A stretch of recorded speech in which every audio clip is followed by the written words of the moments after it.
Hello students, कैसे हैं आप लोग। आपका स्वागत है आपके YouTube channel alchemy chemistry classes में। आज का जो हमारा टॉपिक है वो है सॉल्युबिलिटी का। मोल आपका कंसंट्रेशन टर्म्स खत्म होने के बाद आपका ये पहला टॉपिक आता है सॉल्यूशन चैप्टर में। और मैं 90% यूँ समझिए कि एनसीईआरटी फॉलो करता हूँ, तो आप लोग एनसीईआरटी से ज़्यादा हेल्प लें, क्योंकि वो कंपटीशन के लिए बहुत ही अच्छी बुक्स हैं। ठीक है, ये किसी को बताने की ज़रूरत आई थिंक नहीं है। चलिए देखते हैं। तो आज का जो हमारा टॉपिक है वो क्या है, सॉल्युबिलिटी। ठीक है, तो सॉल्युबिलिटी पर हम ध्यान देते हैं, फोकस करते हैं। तो आज का जो हमारा टॉपिक है वो है सॉल्युबिलिटी। तो सबसे पहले डिफाइन करेंगे कि सॉल्युबिलिटी होती क्या है, व्हाट इज सॉल्युबिलिटी। तो इसको यूं कुछ इस तरह से समझिए। तो लाइक से एक एग्जांपल लेते हैं। हमारे पास क्या है, शुगर है। मान के चलिए हमारे पास क्या है, शुगर। शुगर को अगर हम वाटर में ऐड करेंगे, वाटर कितना लिया, 1 ग्लास वाटर। तो 1 ग्लास वाटर मैंने क्या कर लिया यहाँ पे, इसका मतलब वॉल्यूम को कांस्टेंट कर दिया। एक तरह से एक पर्टिकुलर वॉल्यूम ले लिया मैंने। तो उस पर्टिकुलर वॉल्यूम में हमने 1 स्पून डाला, 2 स्पून डाला, 3 डाला। आप देखोगे नंबर ऑफ स्पून डालते जाएंगे तो सॉल्युबिलिटी, जो सॉल्युबल होने की जो उसका रेट है वो क्या हो जाएगा, कम हो जाएगा। तो इसका मतलब एक ऐसा पॉइंट आएगा जब वो शुगर डिजॉल्व होना बंद हो जाएगी। तो इसका मतलब क्या हुआ, अब मैं सॉल्युबिलिटी को डिफाइन करूंगा तब आप उस पॉइंट को समझ पाओगे। चलिए देखते हैं किस तरह से डिफाइन कर सकते हैं। Maximum amount of solute that can be dissolve in given amount of solvent at a particular temperature. मतलब ये कि मैक्सिमम अमाउंट ऑफ कोई भी सॉल्यूट का मैक्सिमम अमाउंट जितना हम डिजॉल्व कर सकते हैं पर यूनिट वॉल्यूम में। वॉल्यूम क्या है, गिवन होना चाहिए। गिवन कितना, 1 लीटर भी ले सकते हैं, कह सकते हैं 100 ml भी कह सकते हैं। तो एक पर्टिकुलर वॉल्यूम लेना है और एक पर्टिकुलर टेम्परेचर होना चाहिए। क्यों, क्योंकि सॉल्युबिलिटी टेम्परेचर ऊपर डिपेंड करती है। कैसे डिपेंड करती है वो हम आगे पढ़ेंगे। फिलहाल सॉल्युबिलिटी को हम डेफिनेशन से देखते हैं और आपकी स्क्रीन के सामने सॉल्युबिलिटी की डेफिनेशन दी है, आप इसको देख सकते हैं। तो solubility, maximum amount of solute that can be dissolve in a given amount of solvent at particular temperature is called solubility. ठीक है, तो इस तरह से हम सॉल्युबिलिटी को डिफाइन कर सकते हैं। नेक्स्ट इसके आगे चलते हैं कि कौन कौन से फैक्टर हैं जो सॉल्युबिलिटी जिस पर डिपेंड करती है। तो हमारा जो नेक्स्ट टॉपिक है वो है फैक्टर अफेक्टिंग सॉल्युबिलिटी। हमारा टॉपिक क्या है, फैक्टर अफेक्टिंग सॉल्युबिलिटी। चलिए, तो कौन कौन से फैक्टर हैं। तो सबसे पहले हम बात करेंगे nature of solute and solvent. पर यहाँ पे जो हम सॉल्युबिलिटी की बात कर रहे हैं वो सॉलिड इन लिक्विड की बात कर रहे हैं। किसकी बात कर रहे हैं, सॉलिड इन लिक्विड। तो यहाँ पे लिखता हूँ सॉलिड इन लिक्विड। तो जो सॉल्युबिलिटी की हम बात कर रहे हैं वो कौन सी है, सॉलिड इन लिक्विड। ठीक, तो सॉलिड इन लिक्विड की हम लोग बात करेंगे स्पेशली। चलिए, गैस इन लिक्विड की बात करेंगे इसके बाद। तो सबसे पहला है solid in liquid. Solid liquid के बाद सबसे पहले हम बात करेंगे nature of solute and solvent की। Nature of solute and solvent. तो सॉल्युबिलिटी किस पर डिपेंड करती है, सॉल्यूट और सॉल्वेंट के नेचर पर भी डिपेंड करती है। ठीक है, किस पर डिपेंड करती है, nature of solute and nature of solvent पर भी डिपेंड करती है। और किस पर डिपेंड करती है, और डिपेंड करती है टेम्परेचर पर। और किस पर डिपेंड करेगी, प्रेशर पर भी डिपेंड कर सकती है। ठीक है, तो आइए देखते हैं।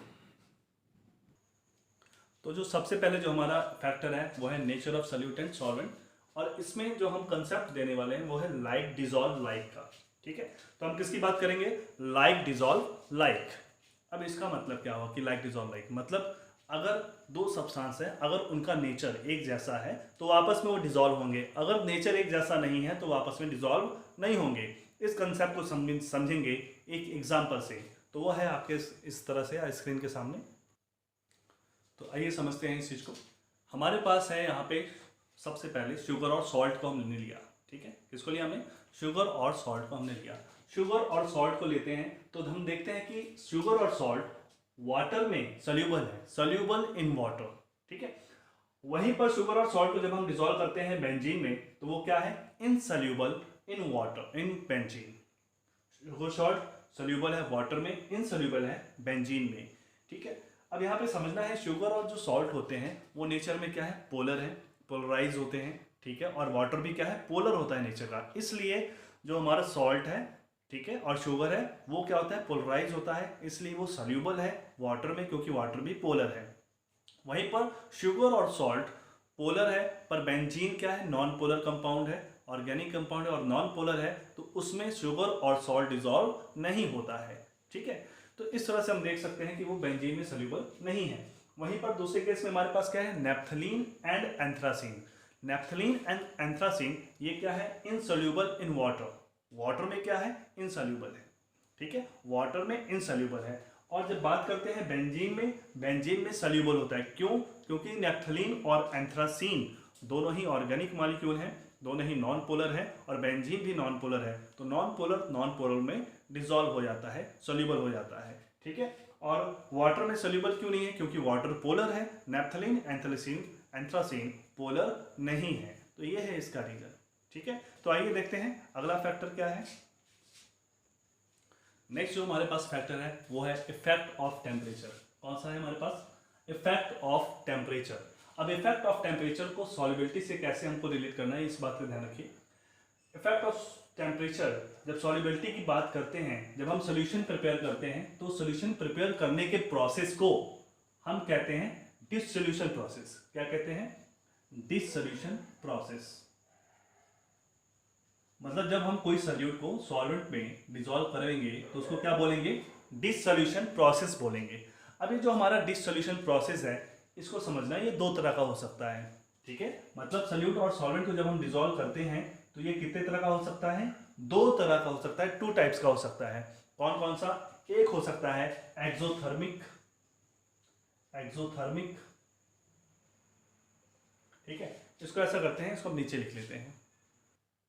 तो हमने कहा डिसोल्यूशन प्रोसेस 2 टाइप्स का है, एक्सोथर्मिक एंड एंडोथर्मिक। ठीक है, एक्सोथर्मिक और एंडोथर्मिक है। एक्सोथर्मिक का मतलब क्या होता है आप जानते हैं, when solute and solvent mix together, dissolution process occur and heat is evolved, that is called exothermic process, and when heat is absorbed, that is called endothermic process। मतलब dissolution process जब हो रहा है, जब सोल्यूट और solvent को हम लोग मिक्स कर रहे हैं, अगर हीट एब्जॉर्ब होती है दैट इज कॉल्ड एंडोथर्मिक, और अगर हीट लॉस होती है, अगर हीट उसमें यूँ कह लो कि इवॉल्व होती है ना, तो that is called the exothermic process. चलिए, अगर डिसोल्यूशन प्रोसेस 2 टाइप का है, तो एक एक्सोथर्मिक और एंडोथर्मिक है, तो सॉल्युबिलिटी पर क्या इफेक्ट पड़ेगा?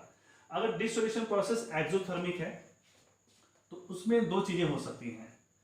एक, जब हम टेम्परेचर इंक्रीज करेंगे, टेम्परेचर क्या करें? इंक्रीज कर दें। दूसरा, जब हम टेम्परेचर क्या करें? डिक्रीज करें।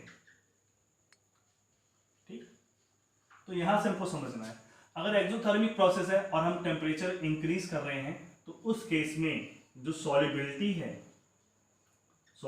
है वो क्या होगी? डिक्रीज होगी।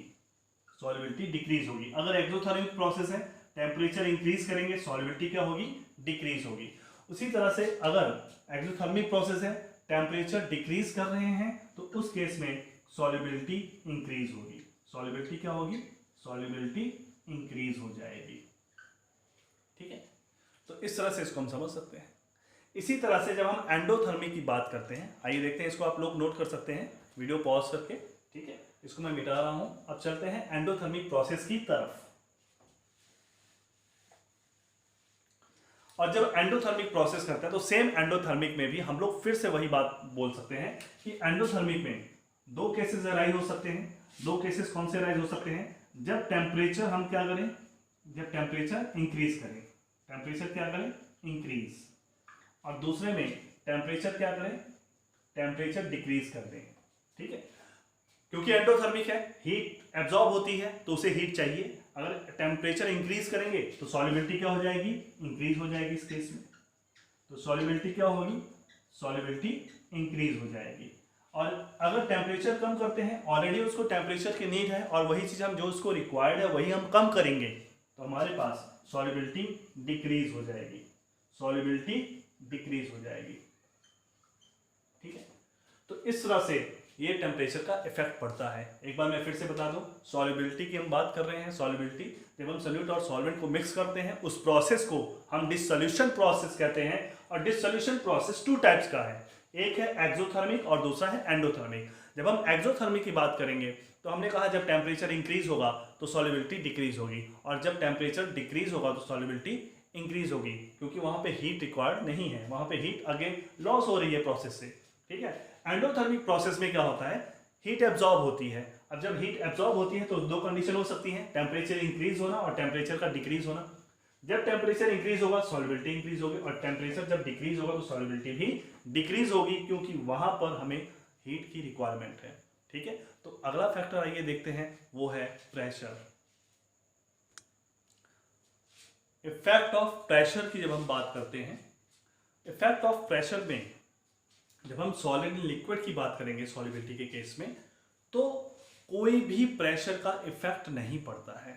अगर हम बात करें कि सॉलिड इन लिक्विड की सॉल्युबिलिटी का केस है, तो वहां पे प्रेशर का कोई सिग्निफिकेंट रोल नहीं होता है। That means pressure does not have any significant effect on the solubility of solid in liquid type of process. Okay, तो अब बात करेंगे factor affecting solubility of gas in liquid. तो अभी तक हमने पढ़ा factor affecting solubility of solid in liquid, तो अब पढ़ेंगे गैस इन लिक्विड की सॉल्युबिलिटी पर किस तरह से इफेक्ट पड़ता है।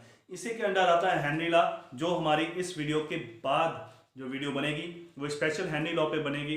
हेनरी लॉ, उसकी लिमिटेशन, उसकी एप्लीकेशन और हेनरी लॉ को बहुत अच्छे से एक्सप्लोर करेंगे वहाँ पे। तो इस नेक्स्ट वीडियो में हेनरी लॉ होगा। ठीक है, इस वीडियो में जो जनरल सा सॉल्युबिलिटी पर टॉपिक है उसको कवर करेंगे, और इसमें कई तरह के आपको हेल्प मिलेगी, कई तरह के क्वेश्चंस को करने की। ऑब्जेक्टिव क्वेश्चंस कई बन जाते हैं यहाँ से, जो मैं आज टॉपिक पढ़ा रहा हूँ। ठीक है, बहुत सारे ऑब्जेक्टिव क्वेश्चन बनते हैं। तो बात करते हैं factor affecting solubility of gas in liquid. तो सबसे पहले हमारा आता है nature of solute and solvent. किसकी बात करेंगे? Nature of solute and solvent. तो नेचर ऑफ सल्यूट, यहाँ पे हमारे पास सल्यूट क्या है? गैस है। सॉल्वेंट क्या है हमारे पास? लिक्विड है, कोई लिक्विड। ठीक है, सॉल्वेंट की अगर बात करें तो हम बात करेंगे नेचर ऑफ गैस की बात कर रहे हैं। तो पहला फैक्टर हम क्या मान लेंगे? Nature of gas. अब एक पॉइंट आपको समझना पड़ेगा, नेचर ऑफ गैस की जब हम लोग बात करेंगे बच्चों, तो गैस के नेचर पर सॉल्युबिलिटी किस तरह से डिपेंड करती है, ये समझना बहुत जरूरी है। ठीक है, जब हम नेचर ऑफ गैस की बात करते हैं तो हम देखते हैं कई गैस ऐसी होती हैं जो इजिली लिक्विफाइड हो जाती हैं। जो क्या होती हैं? आसानी से लिक्विफाइड हो जाती हैं। और जो गैसें आसानी से लिक्विफाइड होती हैं उनकी सॉल्युबिलिटी ज़्यादा होती है as compare to those gases जिनकी सॉल्युबिलिटी आसानी से नहीं होती है। Means easily liquefiable gas is more soluble as compare to other gases which are not easily liquefied.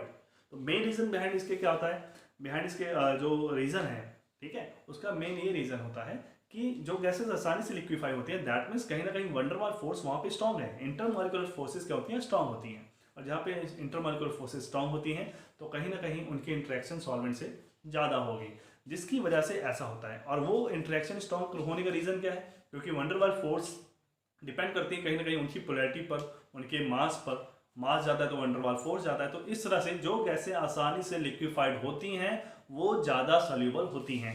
ठीक है, एग्जाम्पल मैं देता हूँ, like CO2 is more soluble. ठीक है, CO2 क्या है? ज़्यादा सोल्यूबल है।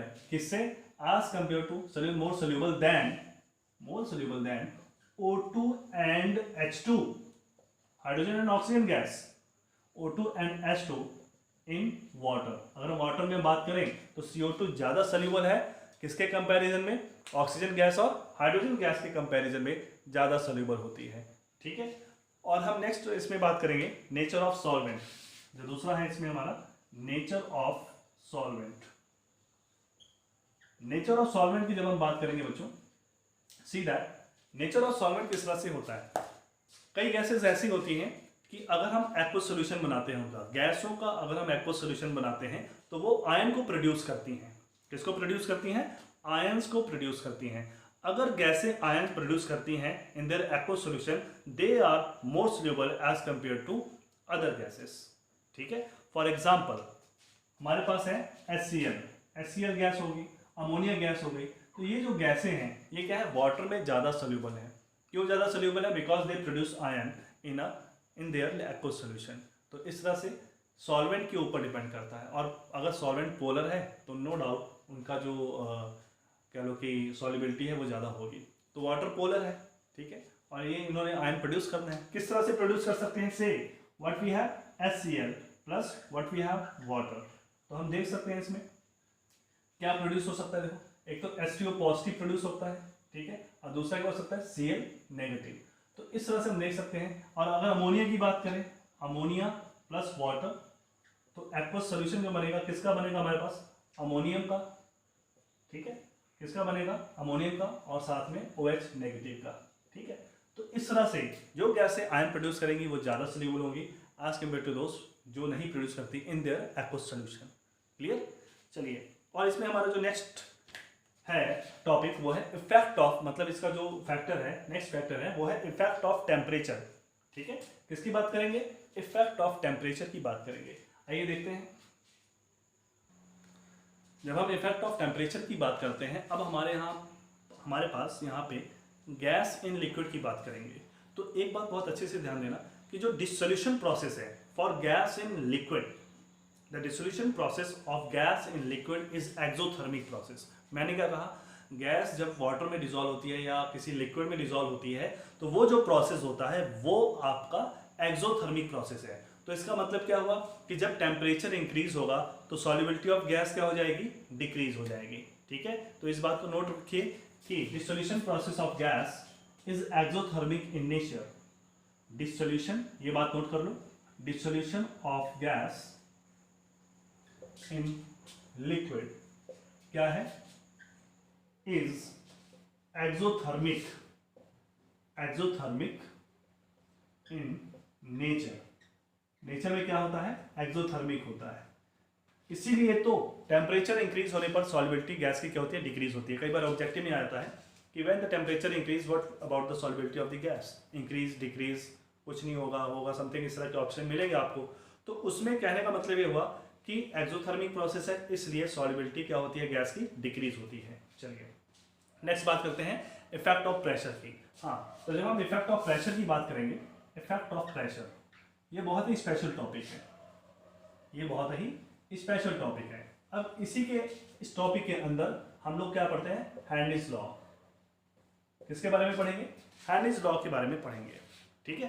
तो हेनरी लॉ मैं नेक्स्ट वीडियो में स्पेशल उसकी अलग वीडियो बनाऊंगा, क्योंकि वो टॉपिक छोटा नहीं है, बहुत बड़ा टॉपिक है। बड़ा टॉपिक होने का मतलब ये है कि बहुत ही एक तो इंटरेस्टिंग है और बहुत ही अच्छा टॉपिक है। तो इसी टॉपिक के अंदर इफेक्ट ऑफ प्रेशर के अंदर पढ़ेंगे। अगर जनरल तौर पे आपको बताना चाहूँ कि इफेक्ट ऑफ प्रेशर क्या होता है गैस का, तो मैं आपको बता देता हूँ हम इसको किस तरह से डिफाइन वगैरह करते हैं। हम कहते हैं कि the partial pressure of the gas is directly proportional in vapour phase. Partial pressure of the gas in vapour phase directly proportional to the mole fraction of the gas present in the solution. Partial vapor pressure of the gas is directly proportional to the mole fraction of the gas present in a solution at constant temperature। pressure constant होना चाहिए। और फिर हम लिख देते हैं P is equal to KHX, ठीक है। पर जितना आसानी से मैंने इसको एक्सप्लेन किया है ये उससे कहीं और ज़्यादा है। KH क्या है यहाँ पे, हेनरी लॉ कांस्टेंट। तो मतलब ये हुआ, अगर इस रिलेशन से देखा जाए तो इफेक्ट ऑफ प्रेशर क्या पड़ता है कि जितना ज़्यादा पार्शियल प्रेशर होगा, अच्छा वो पार्शियल प्रेशर कहाँ पे होगा, थोड़ा सा मैं इसको एक्सप्लेन करता हूँ, पर हेनरी लॉ मैं फिर से नेक्स्ट वीडियो में करूँगा, ये मैं आपको प्रॉमिस कर रहा हूँ। तो यहाँ पे देखो हमारे पास क्या है, ये एक बॉटल है, ये हमारे पास क्या है, मान लो एक बॉटल है और ये कोल्ड ड्रिंक बॉटल है, ठीक है।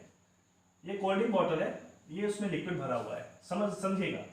अब पार्शियल प्रेशर जो है वो कहाँ पे लग रहा है, सरफेस ऑफ दी सोल्यूशन पर लग रहा है, और जो मोल फ्रैक्शन है वो कहाँ प्रेजेंट है, वो इसके अंदर प्रेजेंट है। तो इस प्रेशर पर इसकी सॉल्युबिलिटी डिपेंड कर रही है, मतलब गैस की सॉल्युबिलिटी उसके अपने ही पार्शियल प्रेशर पर डिपेंड कर रही है जो वेपर फेज में है। और ये बॉटल क्लोज्ड है, ये बॉटल क्या है, क्लोज्ड है। तो ये है आपका हेनरी लॉ, ठीक है। मतलब प्रेशर जितना ज़्यादा होगा सॉल्युबिलिटी उसकी उतनी ज़्यादा होगी, ठीक है। तो हेनरी लॉ को हम और अच्छे से एक्सप्लेन करेंगे इस नेक्स्ट वीडियो में। तो तब तक के लिए थैंक यू वेरी मच। इसको बहुत अच्छे से पढ़ते रहिए और सब्सक्राइब जरूर करिए अगर आप देखते हैं वीडियो, ठीक है। लाइक करिए जिससे मेरा हौसला बुलंद हो ना, तुम लोगों के लिए और अच्छी सी वीडियो लेकर आऊँ, ठीक है। Okay, good bye and thank you for watching.